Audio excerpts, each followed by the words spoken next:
Okay, how we doing, folks? Rich Van Tassel with you, giving you the game picks for now Week 13 of the NFL season. And of course, we are recording audio for Get Live Radio. We are through with the bye weeks.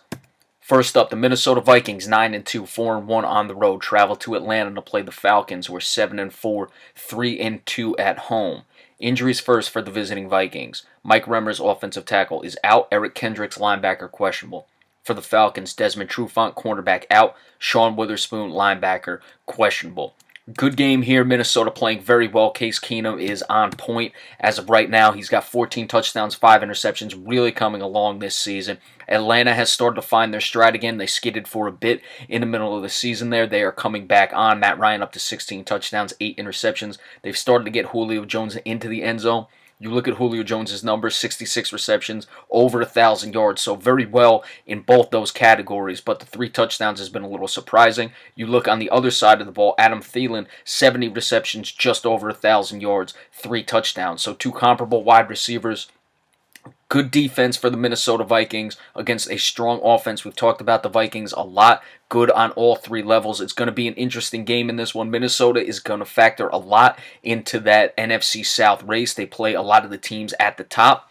And I don't think this is going to be one of the games where Minnesota gets the victory. I think they're due for a pretty poor showing, maybe not a terrible showing, but I don't think they're going to have it in this one. I think Atlanta's really coming along. They've got their running game together.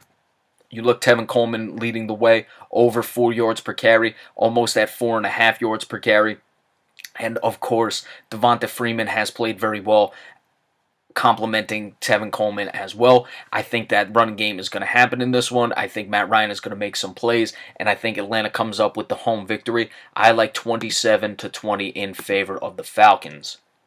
The New England Patriots, 9-2, 5-0 on the road, travel to Buffalo to play the Bills, who are 6-5, 4-1 at home. Buffalo still very much alive in that playoff race. They are tied with Baltimore at 6-5. Baltimore currently holds the tiebreaker for that last spot. And then, of course, you have a host of teams at 5-6, and whoever doesn't win the AFC South is probably going to get the top spot between Tennessee and Jacksonville for the wild card. Injuries for the visiting Patriots. Chris Hogan, wide receiver, Marcus Cannon, offensive tackle, are out. Adrian Waddle, offensive tackle, Kyle Van Noy, linebacker, Trey Flowers, defensive end, questionable. For the Buffalo Bills, all listed as questionable. Charles Clay, tight end. Central Henderson, offensive tackle. Jordan Matthews, wide receiver. Eddie Yarbo, defensive end. Connor McDermott, offensive tackle. Buffalo, it was a mystery why they ever went to Nathan Peterman at this point. You look at Tyrod Taylor's numbers. Yes, high in the incompletions. He's got 109 incompletions on 308 passes, but does have 12 touchdowns to 3 interceptions. On the other hand, Tom Brady has 26 touchdowns to 3 interceptions, over 1,300 more yards. So you see, it's just a different philosophy in offense. Is also different in the quarterback play as well. I'm not saying that Tyrod Taylor is even close to Tom Brady. Of course, that's going to inflate the numbers just a bit, but even Tom Brady against any other guy running a much different offense than the Buffalo Bills do, the numbers would be a lot closer. But that's not what Buffalo does. They like to run the ball. LaShawn McCoy still under 4 yards per carry. He's getting up there, has 4 touchdowns. They're going to have to run the ball to control the clock. Buffalo is one of those interesting teams. You want to pick them, and then they lose. You go against them, and then they win. I want to pick them in this one. I think New England's due for a bad game in this one. I'm probably going to look foolish at the end of it because Buffalo always seems to let you down when it's close. But I just think that with Chris Hogan being out, that takes away a weapon for the New England Patriots that Tom Brady likes to use as more of an outlet valve. You also have Marcus Cannon off the offensive line. He's going to be missing this game as well. I think those injuries will affect the New England Patriots just enough, and Buffalo finds a way to run the ball. They've been a good home team, and maybe, just maybe, they find a way to step up as they did in that Atlanta game. They come away with the victory in what should be a relatively low-scoring game for the New England Patriots and a higher-scoring game for the Buffalo Bills. I like 24-20 Buffalo over the New England Patriots. The San Francisco 49ers, 1-10, 0-5 on the road, travel to Chicago to play the Bears, who are 3-8, 2-4 at home. Looks like Jimmy Garoppolo is going to be getting the start for the San Francisco 49ers. The injuries for the 49ers, all listed as questionable. Akilla Witherspoon, cornerback. Adrian Colbert, cornerback. Trent Brown, offensive tackle. For the Chicago Bears, Isaiah Irving, linebacker, is an injury reserve out. The rest are questionable. DeAndre Houston Carson, safety. Deion Bush, safety. Josh Sitton, guard.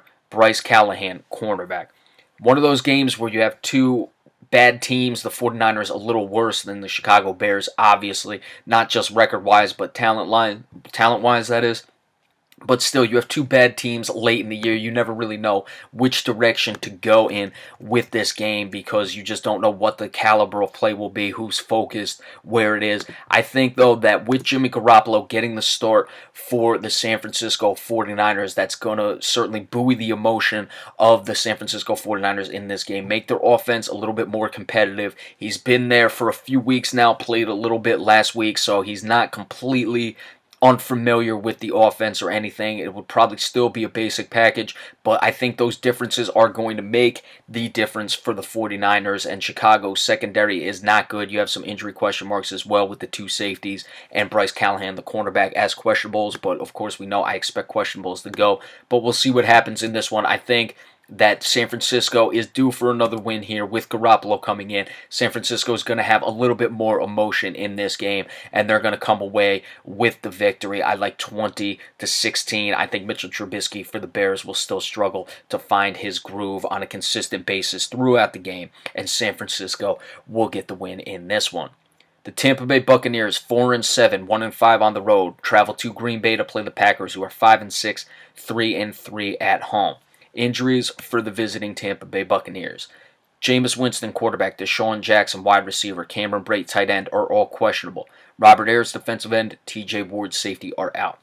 For the Green Bay Packers, Ty Montgomery, running back, is an injury reserve out. The rest are questionable. Clay Matthews, linebacker. Amon Brooks, linebacker. Both of those pass rushing outside linebackers in the 3-4 scheme. Kenny Clark, defensive tackle, and Lucas Patrick, the guard. Green Bay, like we discussed with the Thursday night game between Dallas and Washington, 5-6. At this point, they have to win, probably win out, and I'm not even sure 10-6 will get you there. They don't hold that many of the tiebreakers. They would hold a tiebreaker against the Cowboys, but of course the Cowboys are probably not making the playoffs either.